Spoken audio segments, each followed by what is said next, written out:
17 сентября по всему Ливану и в некоторых районах Сирии стали раздаваться взрывы. Слабые по мощности, но весьма многочисленные. Некоторые очевидцы описывали звук, похожий на треск попкорна в микроволновках. Но трескался не попкорн. Как оказалось, в 15:30 по местному времени сразу у нескольких тысяч человек, преимущественно членов радикальной шиитской организации Хизбалла, стали взрываться пейджеры. Те самые подзабытые уже устройства, которые могут лишь принимать текстовые сообщения. И взрываться. Вещь, казалось бы, небольшая, но ранения от взрывов получили от 3 до более чем 4 тысяч абонентов. Сообщается, что около 200 человек находятся в крайне тяжелом состоянии, около 20 погибли. У кого-то пейджеры рванули на поясе, в кармане, но сотни членов Хизбаллы успели поднести их к лицу, чтобы прочитать входящее сообщение. Прошла информация, что таким образом лишился зрения еще и почему-то посол Ирана в Ливане, но официальный Тегеран эту новость отрицает. На следующий день по Ливану прокатилась вторая волна взрывов. Около 5 часов вечера рванули несколько сотен раций и радиоприемников. Разные источники также включают в список смертоносных предметов некоторые телефоны, домофоны, ноутбуки, автомобильные аккумуляторы, мопеды, даже солнечные панели. Пострадали еще несколько сотен человек, преимущественно также членов Хизбаллы. Сегодня обсудим, что это вообще было.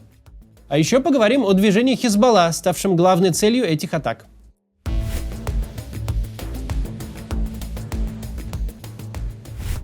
Ливанская и при этом сугубо проиранская организация Хизбалла – экзистенциальный противник государства Израиль уже много лет. Поэтому, еще когда ничего толком не было понятно, возникли самые очевидные подозрения. За этим стоит Моссад. О всемогуществе израильского ведомства, о разведке и специальных задач десятилетиями ходили мифы. Они, казалось бы, были развеяны 7 октября прошлого года, когда спецслужбы пропустили вторжение боевиков Хамаса и исламского джихада на территорию Израиля. Но события 17-18 сентября способны вернуть израильской разведке пошатнувшийся статус всемогущей организации. Осенью прошлого года, когда хамасовцы и джихадисты вторглись на израильскую территорию из сектора Газа, сильно обострилась ситуация и на границе Израиля с Ливаном. Израильтяне всерьез опасались, что Хизбалла пойдет в атаку, открыв тем самым второй фронт на севере. В полной мере этого не произошло, но с 7 октября прошлого года Хизбалла и армия обороны Израиля обменялись уже тысячами ударов через границу, включая израильский авианалет на объекты Хизбаллы в столице Ливана летом этого года. Хотя и Израилю досталось, десятки тысяч его граждан были вынуждены уехать с севера вглубь страны. А еще одна из ракет Хизбаллы попала на школьный двор, где дети играли в футбол. Погибло 12 человек, много детей в одной из друзских деревень голландских высот. Руководство Хизбаллы посчитало, что смартфоны боевиков помогают вооруженным силам Израиля обнаруживать и наводить на цели высокоточное оружие. Поэтому решили перейти на допотопную, но в этом плане гораздо более безопасную технологию – пейджинговые связи. Теперь, однако, закрадываются обоснованные подозрения, что это решение Хизбалле через свою агентуру аккуратно подсказал сам Израиль, после чего создал подставные фирмы, произвел и продал боевикам крупную партию заминированных пейджеров. Еще и денег на этом, может быть, заработал. До сих пор остаются неясными технические детали операции. По всей видимости, речь идет о небольшом, граммов 20, заряде взрывчатого вещества, которое израильские спецслужбы умудрились поместить внутрь гаджетов. Есть версия, что при получении специального сообщения в пейджере начинала разогреваться батарейка, аккумулятор, после чего он выполнял роль детонатора. Кстати, если посчитать, 20 грамм на 5000 устройств – это 100 килограмм взрывчатки, которые нужно было аккуратно и незаметно расфасовать по пейджерам, соорудив что-то вроде производственной линии.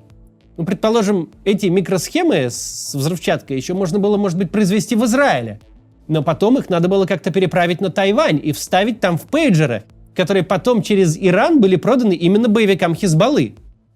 Операция достойна экранизации в Голливуде и наверняка будет экранизирована. Еще в 1996 году с помощью заминированного мобильного телефона устранили Яхью Айеша. Тот был ключевым хамасовским инженером-взрывотехником, подготовившим серию терактов, в которых погибли не менее 90 израильтян. О той операции написана целая книга «Охота на инженера». Так что свои наработки у Моссада уже были. Но вот чтобы у неприятеля взорвались аж сразу 1000 портативных устройств связи, такого в истории спецслужб не случалось вообще никогда.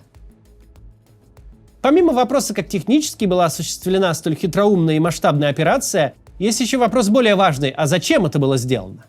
Рассматриваются три основные версии. Первая – это подготовка Израиля к вторжению в Южный Ливан, вывести из строя сразу тысячи боевиков, полностью дезорганизовать у противника связь и заставить его бояться собственных пейджеров и радиоприемников. Все это отличная прелюдия для войсковой наземной операции.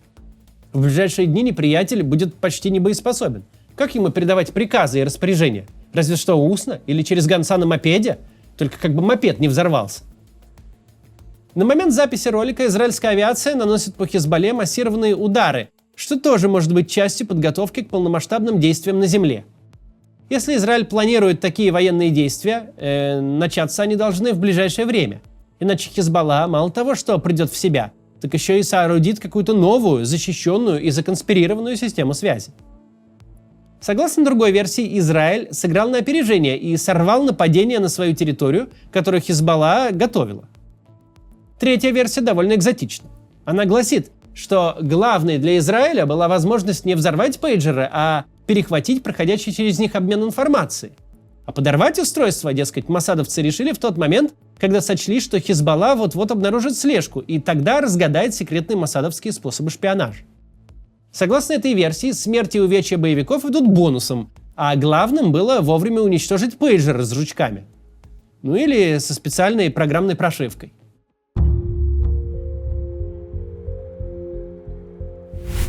Седьмого октября 2023 года о террористических группировках Хамас и Исламский джихад узнали даже те, кто специально этим никогда не интересовался. Теперь вот пришла пора разобраться, что такое Хизбалла. И почему эта организация находится в союзе с хамасовцами и джихадистами, если те радикальные мусульмане сунниты, а Хизбалла тоже радикальные мусульмане, но шииты. Начнем с того, что Ливан, где базируется большинство бойцов Хизбаллы, страна для региона необычная. В чем-то даже уникальная. Население по вероисповеданию можно разделить на три примерно равные части – на мусульман-суннитов, мусульман-шиитов и христиан. Правда, есть еще и друзская община. По окончанию гражданской войны в 90-м году в Ливане был восстановлен, пускай очень специфичный и пускай совсем не западного типа, но все-таки демократический режим, где шиитское движение Хизбалла – это не вся власть, а один из влиятельных игроков, у которого есть примерно 10% мест в парламенте. Правда, Хизбалла в Ливане – это такой игрок, который не только участвует в выборах как официально зарегистрированная партия, но и имеет собственные вооруженные силы. У них есть достаточно примитивные, громоздкие и тихоходные, но все-таки действующие баллистические ракеты. Если противоракетная оборона Израиля пропустит одну такую, мало не покажется. Это не хамасовские поделки из обрезков водопроводных труб.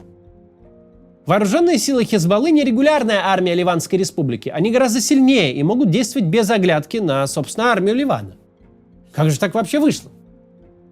Дело в том, что на протяжении первых десятилетий независимости Ливана его шиитская община, представленная в основном небогатыми землевладельцами, ощущала себя очень униженной.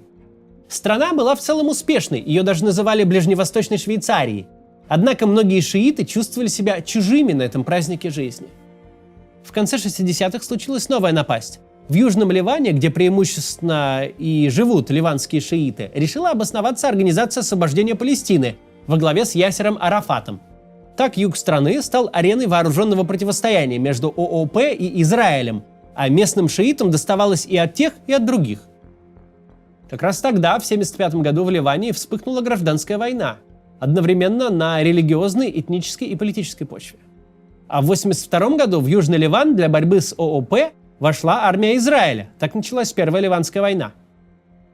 Шиитские вооруженные формирования, которые были совсем не дружны с ООП, все равно подняли на свои знамена борьбу с израильской оккупацией. В них активно вкачивал средства шиитский Иран, который незадолго до этого пережил свою исламскую революцию. Плюс ливанским шиитам хватало и своих собственных обид, накопленных за десятилетия. На всех вокруг и на Израиль в том числе. В ходе гражданской войны и параллельно ей Первой Ливанской именно проиранские ультрарелигиозные шииты стали самой сплоченной военной силой. В таком виде Хизбалла подошла к 90-му году. Тогда гражданская война закончилась перемирием сторон. Согласно достигнутым договоренностям, все группировки должны были разоружиться, кроме Хизбаллы. Для нее было сделано исключение. Все-таки борцы с израильской военщиной. Эта организация атаковала израильтян даже на другом континенте. В 1992 году Хизбалла убила 29 человек, взорвав посольство Израиля в Буэнос-Айресе. В 1994-м в том же городе 85 человек погибли в результате взрыва в еврейском культурном центре. Израиль хотел побороть на юге Ливана одного врага – ООП, но обрел другого и гораздо хуже в лице нарождающейся Хизбаллы. С Организацией освобождения Палестины, не путайте ее с Хамасом, у Израиля сейчас как раз более-менее приемлемые отношения. Можно до скончания веков спорить о границах и территориях, но хотя бы не убивать друг друга, что с ООП у Израиля и происходит, более-менее. А вот Хизбалла – это ультрарелигиозная группировка, исповедующая чисто иранскую идеологию. Израиля по ней не должно существовать в принципе, ни в каких границах. В этом Хизбалла абсолютно солидарна с Хамасом, хотя те сунниты. Стремление переубивать евреев, видимо, объединяет. Израиль сохранял военное присутствие на юге Ливана до 2000 года и поддерживал там лояльную ему армию Южного Ливана. Та хоть и состояла на 60% из шиитов, на офицерских должностях там были христиане.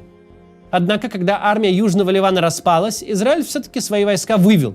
Для Хизбаллы это была победа. Летом 2006 года, в ответ на обстрелы своей территории и захват своих военнослужащих Хизбаллой, Израиль начал новую операцию в Южном Ливане, известную как Вторая Ливанская война. Она продлилась месяц и завершилась весьма неубедительным результатом. Под международным давлением израильская армия снова покинула юг Ливана. Между Израилем и Хизбаллой должна была встать официальная ливанская армия, но ничего путного из этого не получилось. А Хизбалла вышла на пик своего авторитета, как победитель Израиля. Шиитская община в Ливане растет, а Хизбалла – самая уважаемая шиитами сила. Благодаря поддержке Ирана организация реализует в Ливане масштабные социальные программы и так набирает новых сторонников. Причем во внутренней политике Хизбалла способна быть гибкой. Вступать в парламентские коалиции, использовать конвенциональные методы политической борьбы. Она не требует сделать из Ливана сразу и одним днем исламскую республику по типу Ирана, а подводит к этому электорат постепенно. Но и не гнушается политических убийств, как и торговля наркотиками. В этом деле Хизбалла – один из крупнейших игроков в мире. Амбиции Хизбаллы простираются за пределы Ливана. Организация воюет в Сирии, и хоть воюет против исламского государства и Аль-Каиды, в кровавом противостоянии этих группировок успеха хочется пожелать сразу всем сторонам. Но вернемся к Израилю. Израильской операции в секторе Газа против Хамаса не видно конца и края, а Хизбалла противник куда более организованный и зубастый. По зубам ему дали знатно, выведенная из строя значимая часть актива организации. Но едва ли на этом все закончится. Будем следить за событиями. Третья Ливанская война очень вероятна. Израиль не может допустить присутствия Хизбаллы на своих границах после событий 7 октября прошлого года. А Хизбалла не собирается отходить добровольно.